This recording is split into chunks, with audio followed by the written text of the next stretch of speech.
Hi everyone, my name is Manasa. I'm from Dodballapur.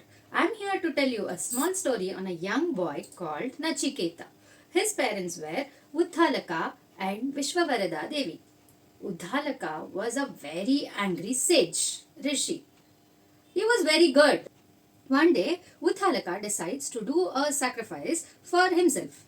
And this sacrifice was called Vishwajit sacrifice. This means that he is the winner of the entire world.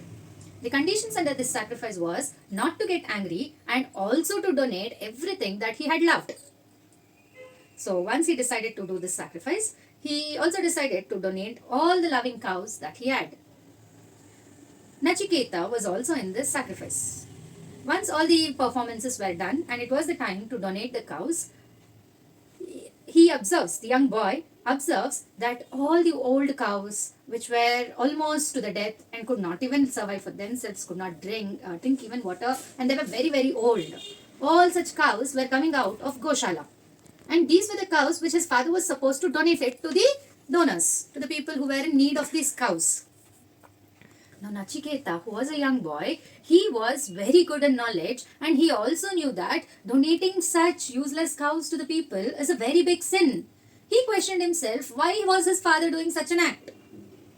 He wanted to ask his father and wanted to stop his father from doing such sin. But he knew that his father was a very angry man.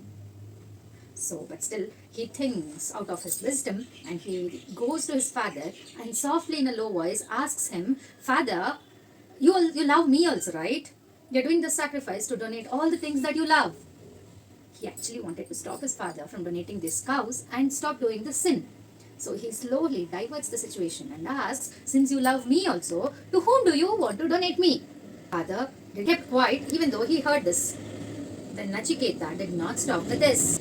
He again raises his voice and asks his father, Father, you love me also, right? Whom do you want to donate me to? Father got angry, but he controlled himself and kept quiet without answering. Now, Nachiketa did not keep quiet. He was not the one who was going to give up. He asks loudly, Father, you love me, right? Whom do you want to give to me? To. Now, father, who got angry, out of his anger, he says that, Go, I'm going to gift you to the Lord of Yama. And the other sages who were there in the sacrifice were shocked listening to this. Vajashravas, what have you done? What have you said out of your mouth? You're saying that you're gifting your son to the Lord of Yama. That means you have to do it now.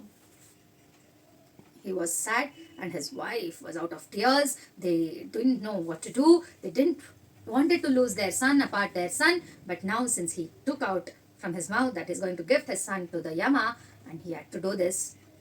And he says his son, you have to go to Yama now. How does he go? And he actually was waiting for the situation to clear so many of his doubts where he could meet Lord Yama. He starts walking to Yamaloka and finally walks and reaches Yamaloka where he wanted to meet Yama. But unfortunately, Yama was not there. He was out for some of his works and he would be back only after 3 days. So he did not want to give up. He waited there. He sat there in front of the gate of Yamaloka for 3 days in meditating continuously. No water, no food, no disturbance. He just waited there with patience. After 3 days, Yama was back and he saw this young boy sitting there meditating. He goes to him and asks, Dear boy, you look so peaceful. How it happened that you came to my place? People come here only after their death. How come you are here? Yama was shocked. And he says that, I got to know that you are here from 3 days, which is my first mistake, that you are my guest and I could not treat you properly from 3 days. Before I get to know for what you have come here, I want to present you 3 bones for the mistake that I have done by not treating you as a guest. Nachiketa was not a boy who was behind the fantasies of the world. He said, No, I'm happy. I'm just here to talk to you. But Yama said, No, I've done a mistake. I want to correct my mistake. So I want to give you 3 bones. I want you to ask 3 bones for yourself. Fine. Nachiketa said, since you're compelling me to ask for the bone, I would ask you as my first bone to gift my father a peaceful life where he does not get angry with things and would accept me back with love once I go back to my home. He was a smart boy. In a single wish, he asked 2 things. that he wanted to return back to his parents, and also his parents had to forgive him and lead a peaceful and happy life without anger. Very good. Sure, I'll do that, Yama said. What is your second wish? He started asking, Dear Yama, I got to know that gods are not fear of life and death, and particularly old age. How is this possible to them? How do they not get their old age? And I also got to know that it is through the knowledge of fire that they get this power. What is this knowledge of fire? I want to know about this. Yama said, Oh young boy, at this age you want to learn all these things. Fine, I'll tell you. Listen, since you've asked me for the boon, I would definitely tell you. All these rituals and sacrifices which are done on the yagna through the fire give knowledge to the people on how to lead their life.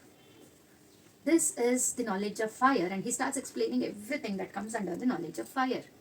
Once he gained the entire knowledge of fire, now Yama wanted to test whether this boy knew all this knowledge, could gain everything that I had said.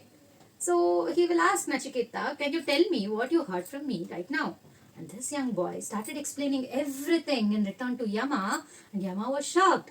You being just an 8-year-old boy got the knowledge of fire so wonderfully, and I'm very pleased with this, for which I will name this fire which they burn during the sacrifices as Nachiketa Agni.